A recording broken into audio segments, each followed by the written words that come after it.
সকল পর্যটক জাফলং ভ্রমণের অংশ হিসেবে এর কাছাকাছি আরও বেশ কিছু দর্শনীয় স্থান যেমন রাংপানি, লালাখাল, শ্রীপুর চা বাগান, বিছানাকান্দি, শাপলা বিল, ডিবির হাওর, আগুন পাহাড়, নলজুরি খেলার মাঠ ও তামাবিল স্থলবন্দর ভালোভাবে ঘুরে দেখতে চান তারা সাধারণত জাফলং ও জয়ন্তপুরে রাত্রিযাপন করে থাকেন।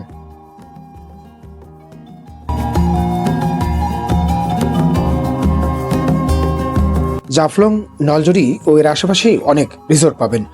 আপনি যদি প্রকৃতির কোলে হারিয়ে যেতে চান তবে মেঘালয় পাহাড়ের কোল ঘেঁষে গড়ে ওঠা জয়ন্ত হিল রিসোর্ট আপনার জন্য হতে পারে অন্যতম সেরা অপশন, যেখানে পাহাড়ের হিমবাতাস, ঝর্ণার স্নিগ্ধতা, সবুজের সমারোহ, রিসোর্টের বিছানায় শুয়ে শুয়ে মনোরম পরিবেশে জানালা দিয়ে দেখতে পাবেন মেঘালয়ের সুউচ্চ সবুজ পাহাড় বেয়ে নেমে আসা পাশাপাশি দুটি মায়াবী ঝর্ণার কলকল ধ্বনি, যা নিমেষেই আপনার ক্লান্তি দূর করে ভ্রমণকে করবে আরো রোমাঞ্চকর।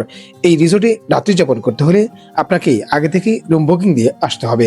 প্রতিটি কাপল বেডের এসি রুমের ভাড়া 4,000 টাকা ও নন এসি 3,000 টাকা। খাবারের জন্য পাশেই তাদের রেস্টুরেন্ট রয়েছে।